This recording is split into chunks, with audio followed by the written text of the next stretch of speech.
Good day, everyone. This is Quentin from Chisel Tools. Welcome to the Ultimate Chisel Tools Guide. So let's start with the basic chisel tools, or actually the vanilla chisel tools, which of course is a hammer and a chisel. You need the hammer in your offhand and the chisel in your main hand. Push F to bring up the menu, and then you can pick one of these sizes to start chiseling with. Best to start from largest and going down to smallest. Left click to remove blocks and right click to add blocks based on the size selected. Press F, you can pick a smaller size and continue working. Let's go over the other vanilla chisel things. There's only a couple more. There is the rotate function, which will always rotate it along its y-axis. So if you want these things to match up, you can do that. Then we have the flip, which is a mirror function, which just mirrors your shape. And then the last couple tools are set names. So if I right click, I could say part of door and hit save. And now if you look at the top of the screen there, you can see that says part of door, whereas before it just says the name of the block. So let's say we want green trim here. I'm pushing F and I'm going to take this block and I'm going to add it to this plus key. And now you'll see I have two options. I can use the blue or the green. So if I select the green and then pick an appropriate mode, you can see now we're drawing with greens. If you take two chiseled shapes, you can stick them together, which just takes the one shape. But now if you look at this, we have both colors available to us. That's really all there is to vanilla chiseling. Again, you can do a lot with it. So let's have a look at the chisel tool chisels. First up is the QP chisel and the true chisel, which is just a special version. The QP chisel adds a new draw mode, or actually 4 new draw modes. Push F to access them. And then you can select your color and say draw mode 1 by 1, and then you can just right click to draw directly on the chisel block. Now there's another little shortcut you can do. Say I wanted to get rid of some of this, I can left click on the blue, and that's now selected blue, and if I start right clicking, it's going to erase the green. So now I'm going to left click on the green, which selects green, and I can put the green back. But I'm going to hit left click on here, and we're going to go over to this block, which is only blue in there. And if I right click, you can see it's instantly added the yellow, and now we can just draw with the yellow. And if we go over to this blue and green one, it has added that in. Now in survival, it's going to pull the block from your inventory or from a palette, which we will get into later. So anyways, that's pretty much it for the QP chisel, but we have the true chisel to deal with. So the only difference really with this expensive true chisel, you don't need a hammer in your offhand in survival. The next tool I guess we will cover is the hand planer. I'm just going to put another block down here just so we can see more clearly what's going on. So if I left click, you can see we've taken away one voxel. If I click on this face, left click, you can see it's taken away the entire voxel. So it's a very quick and handy way to slap down a block to the size that you want. Now if I right click, it's going to add an entire slice to the to your model. So let's clean this back up, and you might already be saying, well, I don't want that entire thing, so what can we do about this? Let's just do a quick little we need to add a little thing here just so we can see what's going on. Okay, so the second mode is add roof matching material. So if I want this yellow to pop up, I'm just going to right click and it's only bringing up the yellow. And if we bring up the green, it's kind of the same thing. You can see I can push that in and it's only affecting the one material. See if we can get right down to where that yellow is. And I've just gone too far, so I'm going to skip to the last one. This is undo last block change. So it's only a single layer of undo, but at least it's there. So if you've screwed up, you can undo it. So let's say we have this thing and we just want to pull up this part, then we're going to use the third mode, which is the island mode. So what that means is instead of giving all the yellow, it's only going to get the attached yellow that we've targeted. So it's a really handy thing. Or say I just wanted to get rid of this, I'll just left click on that, then I've taken out that and left in this other yellow area. The next tool we're going to have a look at is the steel hand wedge, also made by smithing. And so with this tool, we have move block, mirror, and rotate. Let's try the move block function. So you can see I am moving this around. I'm clicking on the face that's kind of pointed straight at me, and you're pushing that away from you. So if you kind of look at the top face, then you're going to push it down. And of course, if you look off to the side, even if you're kind of like feel like you're facing the front, you can click on the side and it's going to push it in that direction.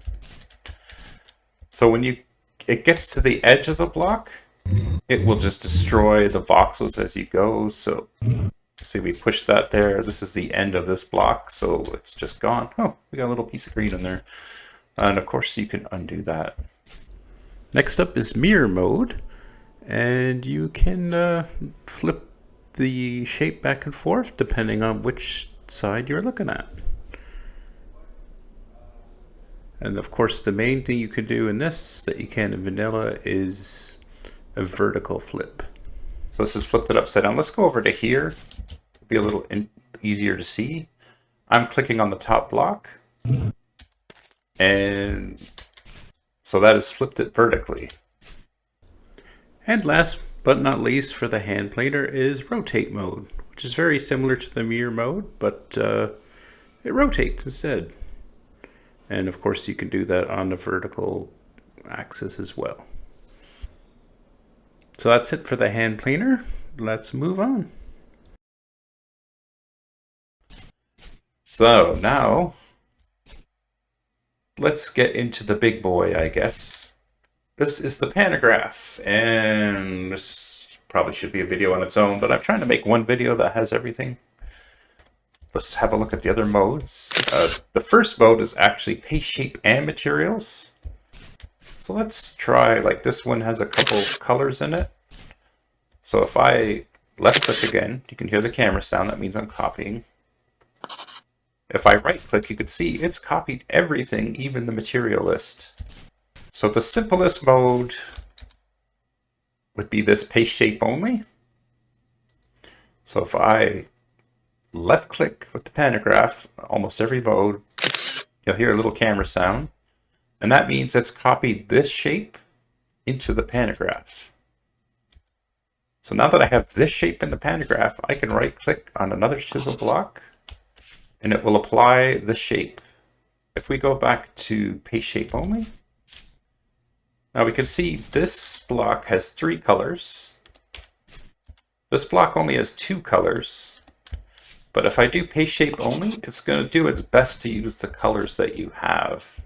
You can see here, there's that third color, the yellow, which is not here. So it's just used the last color, which is the green. So we can do even more interesting things with the third mode, which is add shape, which takes a little thinking. So let's copy this one. And we'll go over here, I guess, to this guy. And if I paste with the add shape mode, it does something a little weird. Let's undo it so we can have a look. What it's done is only replace the blocks that are empty. It's kind of stuck the two shapes together. We're going to skip to the newest feature of the Pantograph because it's kind of related. I've made this mirror and paste mode, which what that does, if you right click on one half of your block, it's going to instantly copy that to the other half. So not only can we mirror this way, if I look at this side, then it's mirrored it there. So if I target the bottom, it's copied it to the top. So that is the main paste functions. There is one additional one called paste materials only. Let's give that a try. So say I have, I don't know, I like these colors. We'll go over here and we'll right click. Now you can see that now we have this set of colors. This renamed chisel block is super handy. So if I copy this block that's called part of door, I can just now paste it, and the only thing I've pasted in this case is the name. Let's cover this copy protect, which I may move to its own thing eventually. It's a very kind of a dangerous tool. If I right click with that, you can see here, whoops, it says a chisel block which cannot be copied. And it means that you can no longer copy this block, except in Creative you can like do the middle click and get a copy. But the Pantograph, even though it's made that sound, you can see on my little, on the chat menu, says this block is copy protected, so it will not let you copy that. But the danger is, like, now this block is locked out. Like, there is no way for me to copy it with the Pantograph. So if I want this block again now for regular use, and I haven't made myself a copy, now I have to re-chisel it. This is a good time to have a look at the portfolio. Now the portfolio is a way to save these shapes. Here, let's just delete the block. And you've made yourself a shape that you want to use somewhere else, like on a server. That's where you're going to use your portfolio. So I'm going to push P, and it's going to bring up this weird menu. Now, when you bring up yours, you're not going to see all these shapes. So this super cool shape we're going to save, you can see it's brought up the name, and this P is because I push P to open, and it always seems to stick that in there. So if I click this, save shape, I'm going to push P to open it again, and up here is a search bar. So if we search for door, part of door, so there's our shape. I'll show you how the loading part works. You have to have a Pantograph highlighted.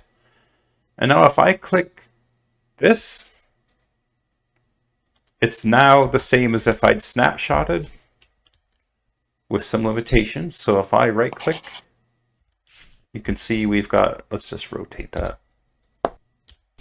You can see we've got this dwarven door. Oh, I just made this the other day, but little dwarven door shape.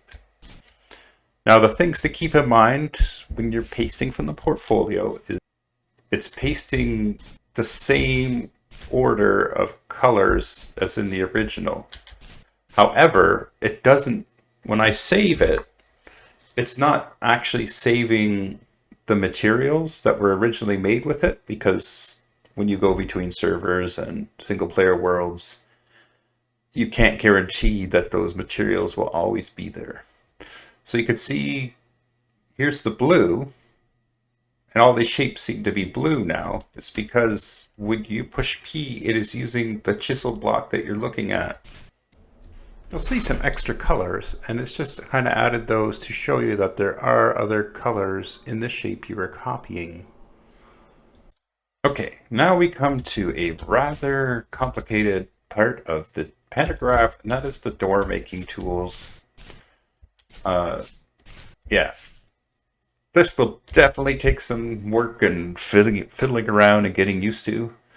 But all the door tool is, it's called a door tool, but really what it's doing is letting you flip a block between two different shapes. This is essentially all we're doing. We'll start with the assign closed door model, which is basically how you create a door. So first, I am snapshotting that shape, and I'm going to right click.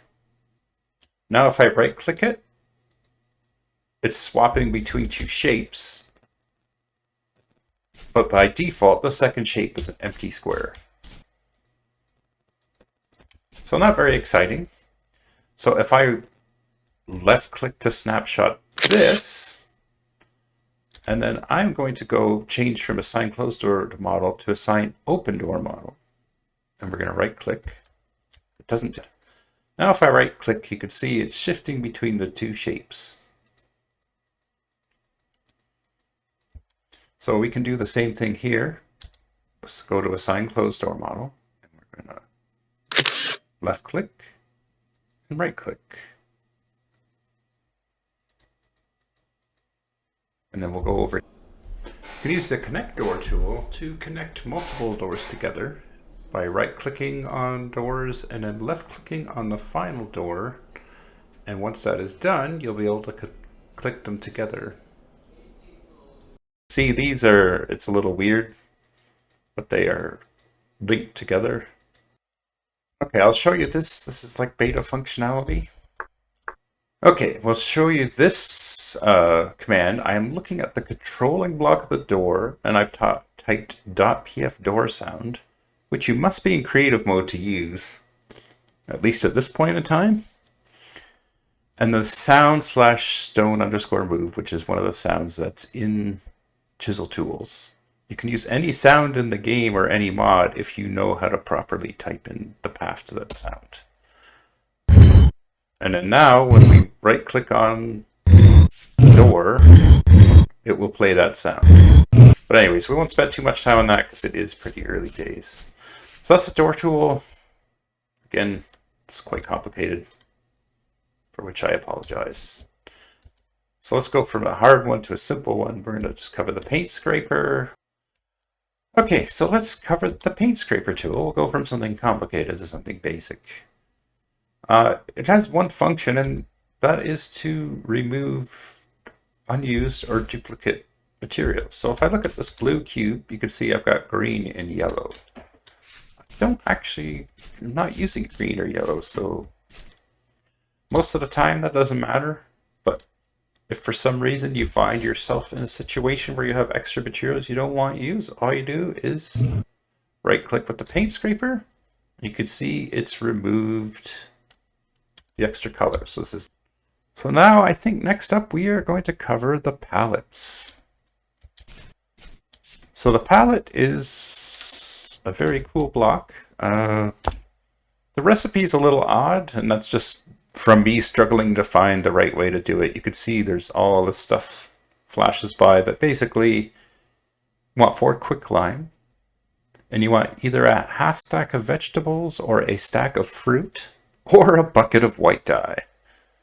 So once you have your palette, if you push F, you will get this list of colors. But let's say we wanted to add black to something. So I'm going to pick black. And I am going to right click. Let's just do this one. And it's now changed the blues to black. Let's say we wanted to add more colors. Let's add, I don't know, purple. If I hold down Shift and right click, and you can hear the little sound there, we now have the purple available as a creative block. So let's do red, and I'm going to just right click without the shift, and you can see it's changed the black. And if you're in survival and you've made a block with the creative materials, this let's go into face shape and materials. It will automatically use the palette to supply the materials to this block. That also works with the draw mode. So let's say I'm drawing purple and I get to the end of the block, and you can hear that splash sound. And that means it's taken the paint from this palette. You can see now it's down to 145. And as you continue to draw, as we get to this block, you should hear it again. And you can see it's down to 144. There's two other palettes. Let's go back to Creative. There is the Glow palette. If I push F on this, you can see I've got these Creative Glow colors. So it works exactly the same as the other. I can right click on here to change it, or I can shift right click to add it. So let's then you can use it. I don't know, let's make his eyes glow or something cool. So that's the Glow palette. Then there's the Jonas palette, which is very expensive, but also very powerful. Great. You can see here, we get these light blocks pop up. And then also, just for fun, Ember as well. You can see this recipe is quite expensive. It's the same here as the other palettes, but you need a Cupric ingot and 8 lanterns. The graphics here are always messed up, but this is any 8 lanterns. The one Jonas palette, and this will make a lantern level light block. Let's set this to night. The cyan. So I'm going to right click here, and you can see it has replaced the blocks because I've right clicked without shift. And it's also made this into a light block. Now sometimes with these chisel light blocks, you will come back in your world and it will be dark, and then you might have to replace the block, and that's just kind of how it is. Okay, now we're going to look at some of the these decorative objects. I'm not going to cover these all in detail because I do have other videos on that. They all are very similar in their function. I guess we'll go with the chest. So a decorative block is generally the same as its vanilla counterpart. Like this is a chest, you can open it and close it. The main thing that these do is they accept a chisel block as their shape. So you can see. So they all function. You got tables, shelves. They basically function the same. I guess the only other thing you need to know is you need a wrench. If you right click it with a chisel block, it will drop the old one and replace it, which can get really annoying when you're trying to open a chest with a chisel block in your hand. You'll just end up with you'll accidentally swap it, which is easily enough to fix.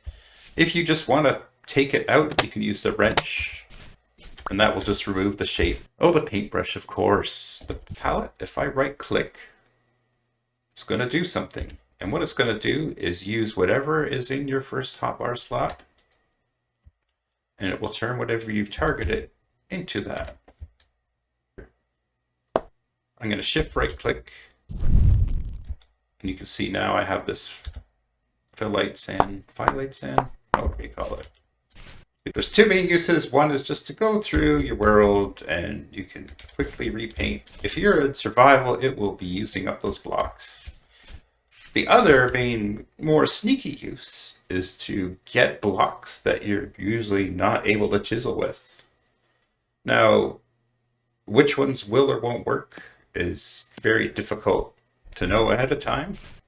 Generally speaking, if it's a block and it's not clutter, there's a good chance it's going to work.